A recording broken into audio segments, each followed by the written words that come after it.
I never thought that this fire burned down our house. I didn't even think it would. And especially all three, I was told that 56 out of 60 burned on our beach. I don't know how much burned in my own neighborhood, but I keep running into people from the neighborhood, and most people's houses are burned. The first weeks of the new year were marred by destruction and devastation in Southern California as several fast-moving wildfires burned through 63 square miles of the Los Angeles area, leaving more than 14,000 structures, including homes, businesses, and schools, decimated in their wake, and killing at least 27 people. Damage and economic losses from the disaster are estimated at $275 billion. Insurers in the state now face tens of billions of dollars in payouts. It's going to be a massive number, and the full scope of the damage is still unclear, but preliminary loss estimates are running in the range of $30 to $50 billion, and that will be the largest fire-related catastrophe globally in history. Some people liken the insurance industry to the canary in the coal mine for the climate crisis. The canary is just about dead. Adding to the chaos is a shifting and at times confusing California homeowners insurance market. Since 2022, 7 of the top 12 insurers in the state have stopped renewing and writing policies in high-risk zip codes. Other insurers have pulled out of the state entirely. And it's not just Californians who are facing severe climate risks. 44% of all U.S. homes are in areas that face at least one severe or extreme climate risk.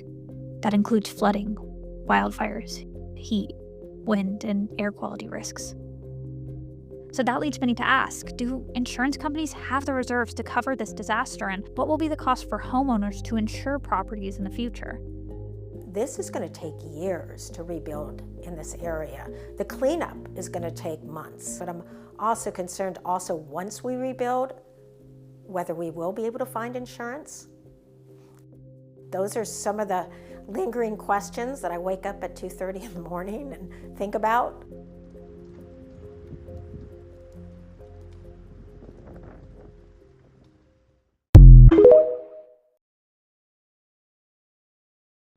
As part of a nationwide enforcement blitz that resulted in nearly 1,000 arrests on Sunday, President Trump's border czar, Tom Homan, was on the ground in Chicago. In an interview aired yesterday, Homan said the priority was nabbing people with criminal records. If you're in the country illegally, you're on the table, because it's not okay to, violate laws of this country. You got to remember, every time you enter this country illegally, you violated a crime under Title 8, United States Code 1325. It's a crime. Other federal agencies like the Drug Enforcement Administration and the FBI were involved in arrests with Immigration Customs Enforcement in states like California, Colorado, Texas, Arizona, and Georgia. In Chicago, immigrant enclaves were on edge. On the city's northwest side, nonprofit Onward House provides support services for migrants, including this woman. She says she came to the U.S. from Mexico with her family a year ago to flee gang violence. I am terrified if they catch me or my husband, because then my kids will be all alone in this country. I have given my children phone numbers of people they can call if something were to happen to us. I am praying to God it doesn't. She says she's had trouble finding a lawyer to help her file an asylum application. Even under Biden, routes to claim asylum status were narrowed. Trump has moved to suspend asylum completely. We can't set foot inside our country. That's why we ask the U.S. government for help, so they can assist us. So we don't have to go back, because the gangs were going to kill my kids, kill me and my husband. I think there's a lot of fear out there right now. Emilio Arujo says Onward House has been a key service provider for many of the more than 50,000 migrants that arrived in Chicago since the summer of 2022. Many seeking asylum after being bused from the southern border. But in recent months, it's been preparing its clients for what to do if they are approached by law enforcement. Getting out information like Know Your Rights information, connecting with families and make sure that they have a plan in case they are arrested or detained or anything like that. And really the safety piece is where we're at right now, is we need to make sure people are safe so that they can continue to live their lives and build from there. During the Biden years, safe spaces for undocumented migrants included churches and schools. The Trump administration says those so-called sensitive areas thwart law enforcement and reversed the policy on Trump's first day in office. I want families to be assured our schools are safe. But administrators from Chicago Public Schools said they won't coordinate with ICE, and agents could not enter the school without a criminal warrant. There is complete alignment here between our state, our city, and our district. On Friday, school officials at a Southside elementary school refused to allow agents that they thought were with ICE into the school. They turned out to be Secret Service officers unrelated to immigration enforcement. School officials said fear of children being swept up in the dragnet drove the mistaken claim. Lawrence Benito is with the Illinois Coalition for Immigrant and Refugee Rights. He says the Illinois Trust Act and Chicago's Welcoming City Ordinance currently prevent police from coordinating with ICE on any civil immigration enforcement, but worries so-called sanctuary laws are under threat.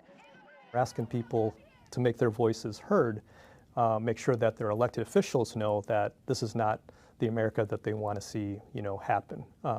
Because I just don't see how they get to the scale that they're talking about without tearing families apart, without tearing mixed families apart where you have maybe undocumented parents and citizen children. What are we going to do in those situations? Recent ICE enforcement actions have already come under fire. In Newark, New Jersey, federal agents reportedly arrested undocumented people and questioned U.S. citizens, including a veteran, last Thursday at a seafood distributor. Local officials accused the agents of entering the business without a warrant. We have a Constitution of the United States that we want to uphold. We have this for a very specific reason, to guard us against illegal trespass like this. Even before Trump took office, ICE raids under the Biden administration were taking place, including in Newark, where 33 undocumented immigrants were arrested in December. Back in Illinois, Governor J.B. Pritzker said he supports deporting criminals and said local law enforcement would cooperate with federal officials when there was a signed warrant. But he's worried about others that might be getting swept up in the process. They're going after people who are law-abiding, who are holding down jobs, who have families here, who may have been here for a decade or 2 decades, and they're often our neighbors and our friends. And why are we going after them? Chicago restaurant owner Sam Sanchez says foreign-born workers have been indispensable to his industry. And like Governor Pritzker, he supports a pathway to legal status for long-time residents. The need of construction workers, the need for agriculture, farming, hospitality, hotels, senior care. This is the workforce we need. Nevertheless, Sanchez, who met last month with Tom Homan, says he supports the administration's approach to deporting migrants, acknowledging there may be collateral damage. We need law and order in this country, law and order in the city to see it prosper. But unfortunately, if he has to knock on doors, he will take grandma and grandpa too, if they're here undocumented, and I believe him. I think what everybody wants is to deport the criminals, secure the border, and make it safe.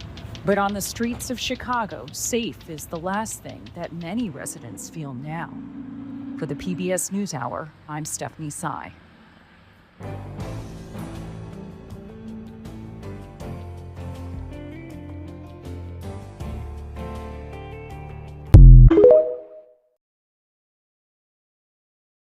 Lately, I have seen a lot of videos of black people making fun of Mexicans for what's happening right now with Mexican people. I have also seen black people make videos talking about Mexicans. Don't come to us for help because we're not helping. First of all, Mexicans are not alone.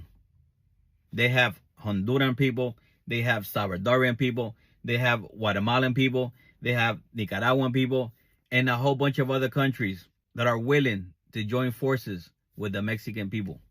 Black people, what makes you think that Mexicans are gonna come running to y'all for help? What for? Y'all black people can't even help yourselves. That's wild. Mexican people are hardworking people. Mexican people stick together. They make it work. That's the total opposite of a black person. You want to call me a racist? Go right ahead. I'm just keeping it real. Like I said, Mexican people are not alone. They have all of us. What makes you think that a Mexican will say, oh, okay, well, we have the blacks. Let's go to them. Come on now. Y'all don't even trust each other. What makes you think that a Mexican will trust you if you don't even trust your brother? Get your popcorn ready and watch how Mexicans make this work.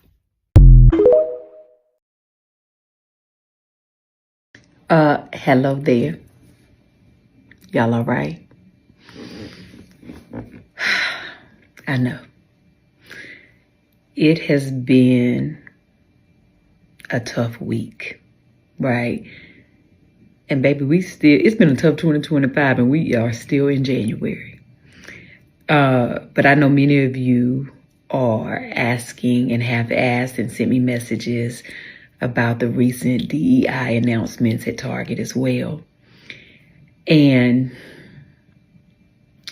as disheartening as it is for me, I'm not the only one affected by this, right? It's for everyone who is a woman-owned business, minority-owned businesses, Black-owned businesses. It's for so many of us who work so very hard to be placed into retail, to finally be seen and approved for retail. Because contrary to whatever the world might tell you, it has been very hard for Black-owned businesses to hit shelves, right? Which is why it's such a big deal when we do finally land inside of retail. So it is definitely heartbreaking to feel unsupported, right? However, I am in business in multiple ways with Target, with Walmart, and Amazon, right? I sell Donna's Recipe, my hair care products, right? Are on Amazon. They're also in Target. And of course, I have a huge partnership with Target. I sell my seasonings at Walmart. I do business all over, just like many other people. And what I can tell you is, if we all decide to boycott and be like, no, we're not spending no money at these organizations. Listen, I get it. And if that's how you feel, honey, I 1000% get it. But so many of us will be affected and our sales will drop. Our business will be hurt. And if any of you know business, it doesn't just happen overnight where you can just go take all your stuff and pull it off the shelves. There's a process. And then you got to, like, where you going to put it? You got to have a place to store it. That's money, right? You got to have another place to sell it, which is almost impossible sometimes.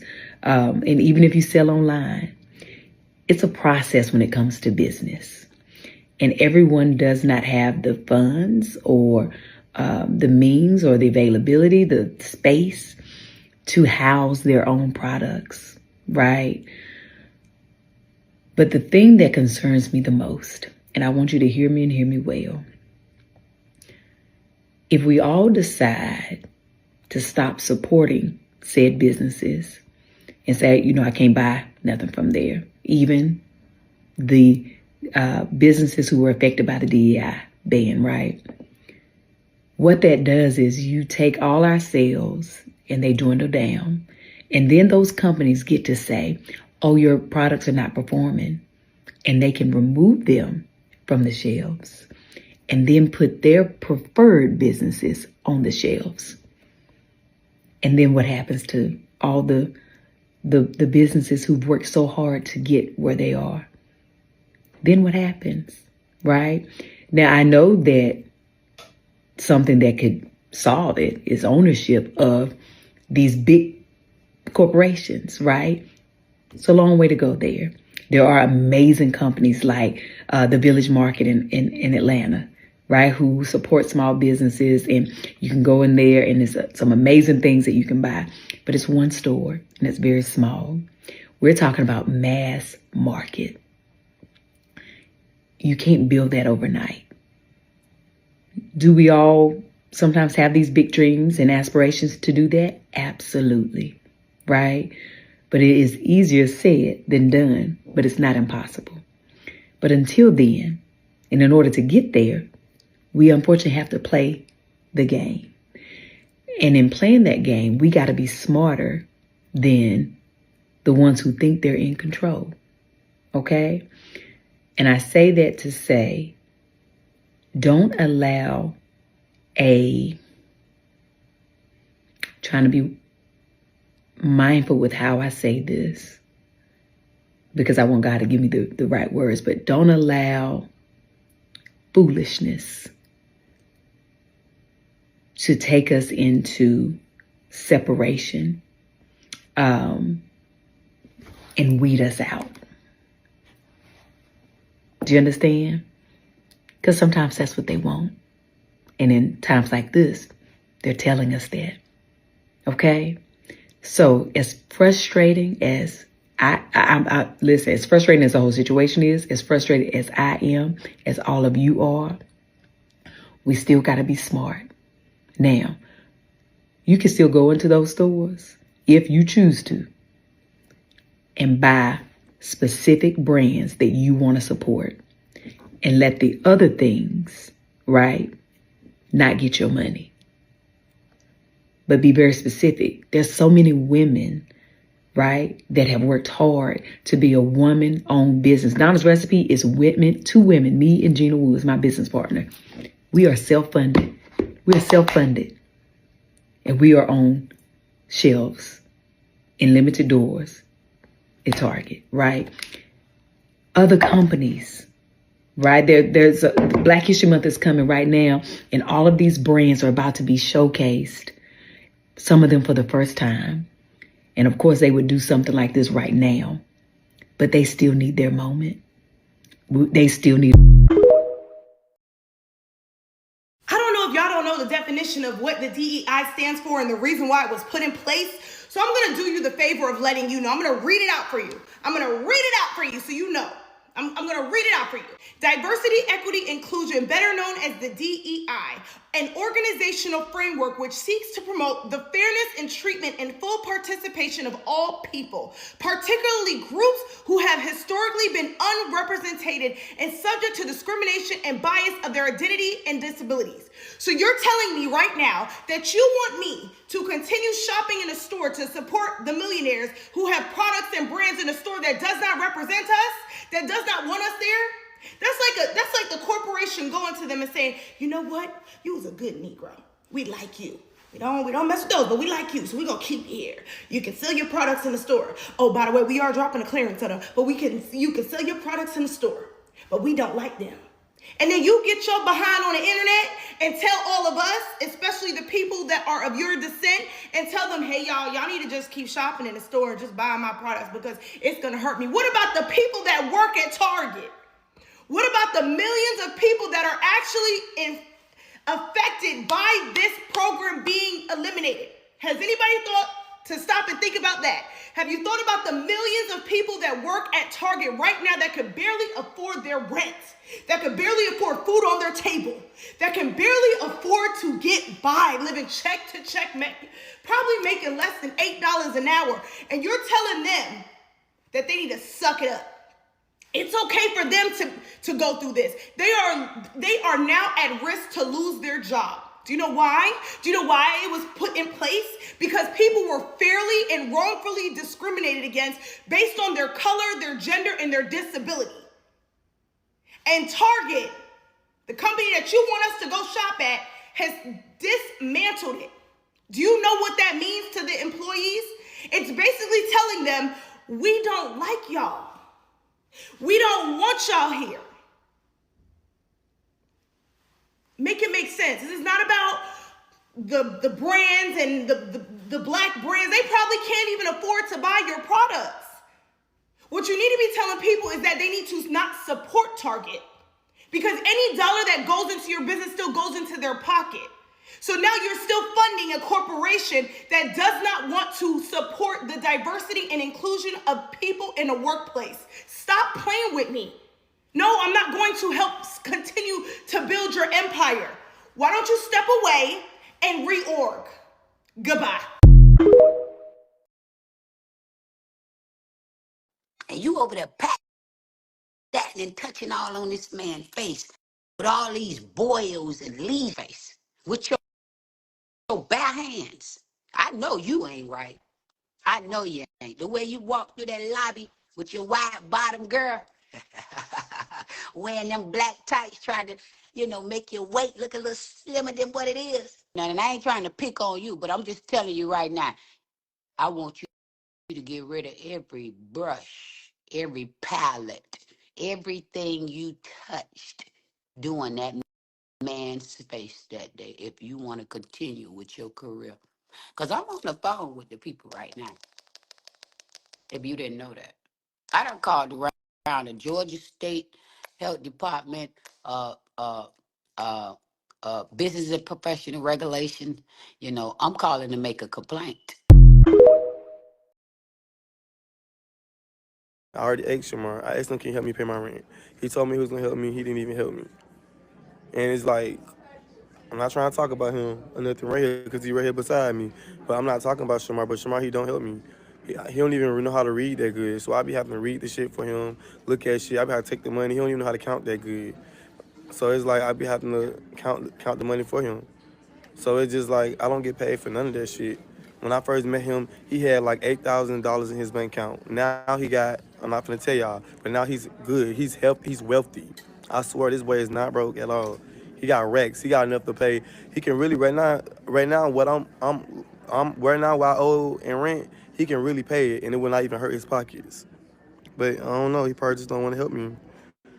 And that's why I'm telling these promoters that I'm not going to these bookings. So it ain't now I'm trying to be funny and not going to bookings. I'm just not going to these bookings because I got to get back to making my money and shit. I can't keep doing this. Like, I'm helping him, but he's not helping me. So I told him that before I get mad and get upset and want to break up with him, I'd rather just be by myself and do my bill shit, and then we can be together and shit. But he don't have to handle his business on his own.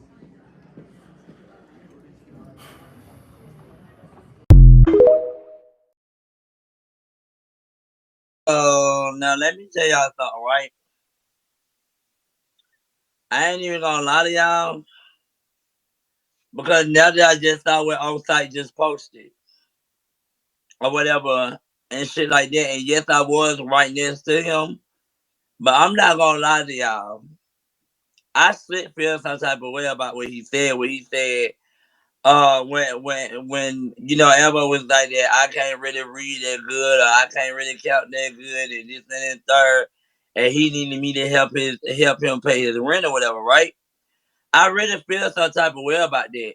Like, that really make me want to just keep my distance away from him, because it's like, why would you, say some shit like that and stuff like that? Like, you really just, you said stuff like that, and now it's like making people feel like that I'm slow.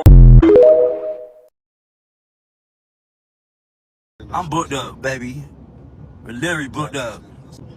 All right, look, I'm booked up, love. On the road right now. Hey, Miss Nana, why you being mad? Like, what? How you wanted to wear Shamar green wig? How about that? Bitch, we the one that booked the Airbnb and she did want to wear my green wig. You ain't even have no wig. She most definitely did. She asked me, can she wear my green wig? Can I give him a shout out? Should I post new messages?